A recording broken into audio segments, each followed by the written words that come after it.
Projectile Motion Series M&M Quiz 2175. Welcome to hecanhelp.com. Welcome. At t is equal to 0 seconds, a projectile is launched from point A as shown at 22 meters per second magnitude and 30 degrees angle with respect to the horizontal. Assume no air resistance and constant acceleration. Assume change in y from A to B, and that is equal to h meters. What is the time to reach point B? What is the time to reach point B at the maximum height? Is it A, or is it B, C, or D?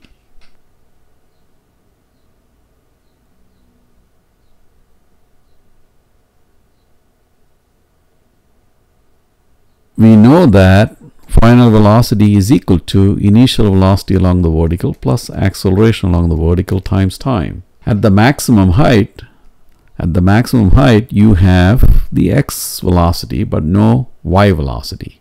So at point B, what do we have? Final velocity along the vertical is 0. It is at the maximum height. It is at the maximum height. Final vertical component of the velocity vector is 0 at point B. What is the initial velocity along the vertical? It is v0 sine 30. v0 sine 30. It is 22 sine 30 plus what is the acceleration along the vertical? Negative 9.8. Why? Because positive x is defined as to the right, positive y is vertically up. The only unknown is time, so we can solve for it, and so you get 0 is equal to 11 minus 9.8 t, so you get t is equal to 11 divided by 9.8, and that is equal to 1.122 so many seconds. So that's what I did here.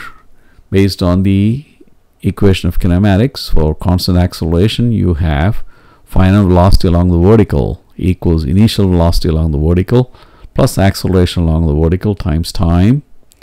Point A is the initial, point B is the final. At point B, what do we have? We know that the final velocity component at the maximum height, final vertical velocity component at the maximum height is equal to 0. Initial vertical velocity component is 22 sine 30, and that is 11 meters per second. So again, we have v final y is equal to v initial y plus acceleration along the vertical times time. So you substitute for final velocity along the vertical, 0. Initial velocity along the vertical, 11. What is the acceleration along the vertical? Negative 9.8 times time. So you get time is equal to 11 divided by 9.8, and that is 1.122 seconds. So what is the time to go from A to B? 1.122 seconds. 1.122 seconds. And this is George Mathew, and this is how I care for all of my students. Just want you to succeed. Good luck.